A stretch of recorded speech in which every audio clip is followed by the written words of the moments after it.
नमस्कार। मेधाज astro channel पे मेधाज परिवार और संस्कार में आप सबका स्वागत है। दिन बुधवार 1 अक्टूबर 2025।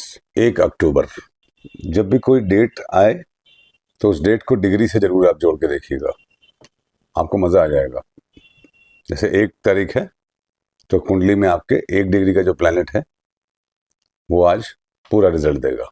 एनीवे, इस तरीके से छोटी छोटी बातें मैं बताता रहता हूँ। इन सबको कहीं आप नोट्स में लिखते रहिए, और नोट्स में कहीं हो तो कमेंट बॉक्स में सारे नोट्स के साथ लिख दीजिए, तो मुझे भी खुशी हो कि हमारे स्टूडेंट्स अच्छा, व्यूअर्स अच्छा पढ़ रहे हैं और उनको अच्छा लग रहा है। किसी को भी अच्छा तो लगता ही है। देखिए, मुझे रुपए पैसे तो यूट्यूब से चाहिए नहीं, बस इतनी सी बात है कि आप लोग इस चीज़ को जीवन शैली में ले आएँ तो ये क्रांति मानूंगा। यही क्रांति ही मुझे लाने के लिए अब मेरा जीवन जो भी बचा खुचा है वो इसी में जाएगा। तिथिश्च श्री मापनोति, तिथि है नवमी तिथि। नवमी तिथि रिक्ता तिथि है, और रिक्ता मतलब एम्प्टीनेस, एम्प्टीनेस मतलब शून्यता, शून्यता मतलब ना होने का भाव। कहाँ पे नहीं होगा? जहाँ पे चंद्रमा होंगे। तो आज आपको शून्यता का एहसास होगा, ये मान के चलिएगा। तिथि जो है श्री मापनोति मतलब श्री प्रदान करती है। आज आपको ऐसा लगेगा कि सब कुछ करने के बाद भी आपको आज सेटिस्फैक्शन नहीं हो रहा है। रामचरितमानस में तुलसीदास जी ने कहा है, सब दिन होत न एक समाना।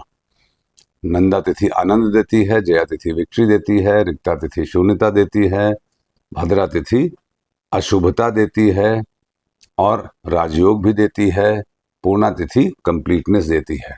रिक्ता तिथि आज नवमी है, रिक्ता है, शून्यता का एहसास। कल दसवीं है, पूर्णा है, पूर्णता का एहसास देती है। कहीं शून्यता कहीं पूर्णता। तो नवमी तिथि के दिन जब नवमी तिथि होती है तो सिंह और वृश्चिक राशि दग्ध हो जाती है, जल जाती है।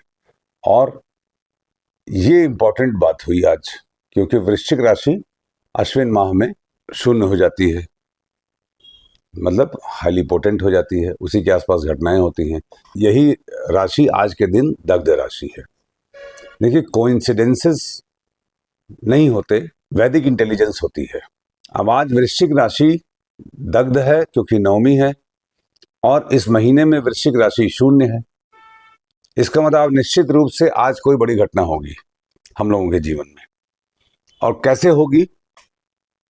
वृश्चिक राशि से रिलेटेड। वृश्चिक राशि ट्रांसफॉर्मेशन की राशि है, दबी हुई भावनाओं की राशि है।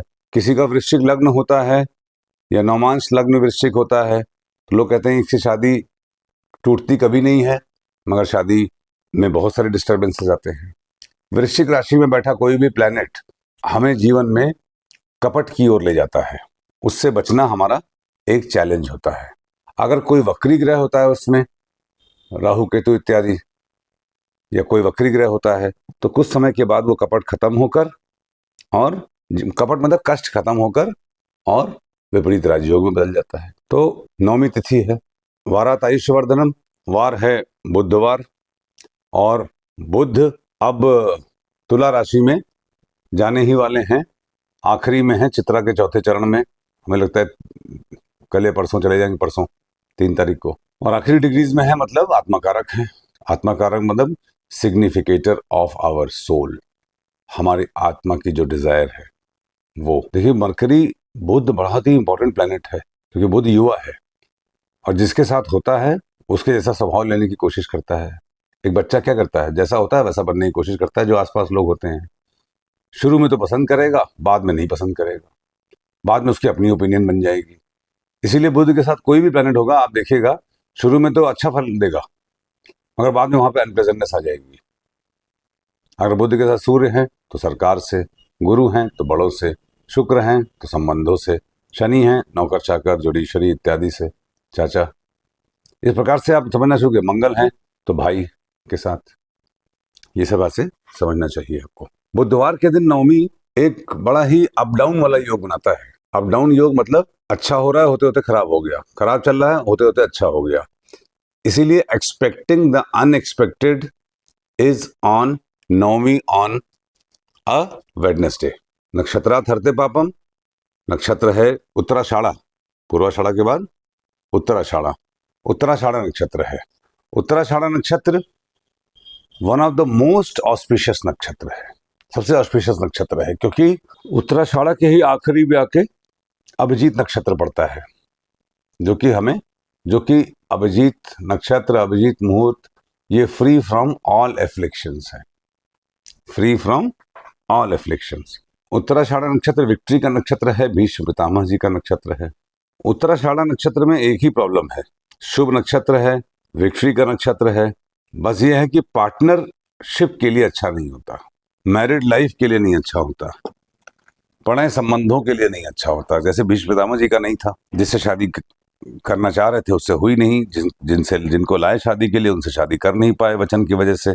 मगर किसी की भी इसमें इंटेंशन बुरा नहीं होता है, समय का चक्र है, पूर्व जन्म में किए हुए कर्मों का रिफ्लेक्शन उत्तराषाढ़ा नक्षत्र है।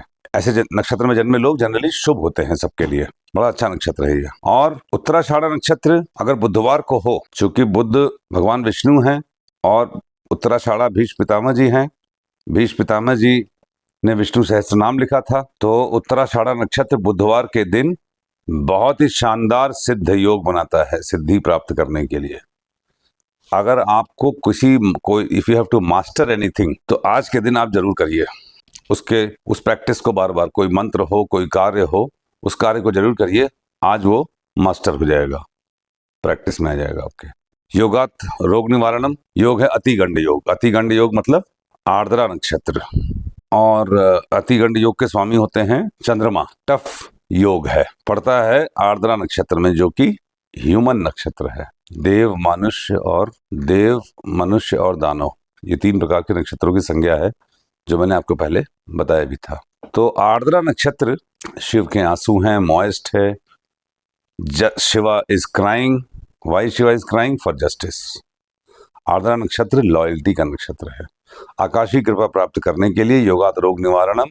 योगात रोग निवारणम, योग क्या है? अनेक जन्म पापे न व्याधि रूपेण जायते। व्याधि मतलब रोग के रूप में आते हैं, अनेकों जन्मों के पाप। इसका मतलब आकाशीय कृपा प्राप्त करने के लिए पंचांग के योग के पहलू को आप देखिए। अतिगंड योग है आर्द्रा नक्षत्र। भगवान शिव की पूजा करना, शिव सहस्त्र नाम सुनना, रुद्राष्टकम सुनना, ये अति श्रेष्ठ होगा आज के दिन। करणात् कार्य सिद्धिश्च, कर्ण है बालव करण, तत्पश्चात कौलव करण मतलब मंगल। कौलव मतलब मंगल, मंगल देवता का से रिलेटेड कार्य करिए। मंगल तुला में है, मंगल स्वाति नक्षत्र में है। सुंदर वस्तुओं का सदुपयोग करिए, दुरुपयोग नहीं। ये आज के दिन कौलव करण बता रहा है। जीवन में प्राप्त सुंदर वस्तुओं का सदुपयोग करिए, दुरुपयोग नहीं। ये मैसेज है आज के कौलव करण का। जब उत्तराषाढ़ा में चंद्रमा होते हैं, जो कि आज के दिन है, तो उत्तराषाढ़ा से छठा नक्षत्र क्या होता है? शतभिषा, पूर्वाभाद्र, उत्तराभाद्र। भाद्रपद नक्षत्र पे लगता है, लात पड़ेगी। और उत्तराभाद्रपद नक्षत्र में है क्या? शनिदेव वक्री है, जो कि अब वक्री अवस्था में पूर्वाभाद्रपद में जाने वाले हैं। मगर आज तो उत्तराभाद्रपद में लात पड़ रही है शनिदेव पे। क्या है? चंद्रमा काल है, शनिदेव महाकाल है। शनि और चंद्र मिलकर ही काल का निर्माण करते हैं। जो शनिदेव एक ज़ोडिएक पूरा 28 साल में करते हैं, पूरा उनकी इच्छाओं की पूर्ति चंद्रमा हर 2.5 साल में हर राशि में करते हैं। तो इसका मतलब क्या है? Moon is agent of Saturn, ऐसा समझिए आप। तो agent is kicking the boss. इसका मतलब ऐसा हम कुछ कार्य है जो कि हमको करना चाहिए और हमें करना अच्छा नहीं है, पसंद आ रहा। तो अगर आपको कोई कार्य करना नहीं पसंद आ रहा है, तो भी उसको करिए अच्छाई के लिए, with the good intention. Uttarashadha नक्षत्र से वेद लगता है कहाँ पे? पुनर्वसु पे। पुनर्वसु में क्या प्लैनेट है? कोई प्लैनेट नहीं है। उत्तराभाद्रपद नक्षत्र, उत्तराषाढ़ा नक्षत्र जब लगता है तो पूर्वा भाद्रपद, मृगशिरा और उत्तरा फाल्गुनी भी एक्टिवेट होता है दिशाओं के अनुसार, सरतो भद्र के अनुसार। पूर्वा भाद्रपद नक्षत्र में क्या है? कुछ नहीं है। मगर पूर्वा भाद्रपद अश्विन माह में शून्य नक्षत्र है, और शून्य नक्षत्र वेद लगा रहा है। Our moon is under pressure on this day from all angles. आप लोग के कमेंट में कुछ एनकरेजिंग बात आए तो मैं वो बात बताने के लिए बहुत बेताब हूँ, कुछ योग बताने के लिए, जो कि आगे के पंचांगों में बताऊंगा मैं। जैसे एक योग होता है कि जैसे पंचांग किसी का, चलिए इसको मैं आगे के वीडियोस बताऊंगा। पहले आप लोग ये वाला वीडियो ध्यान से सुनिए और कमेंट्स भी लिखिए। Thank you very much. घर से बाहर निकलने से पहले धनिया खा के निकलिए, आपका दिन शुभ हो।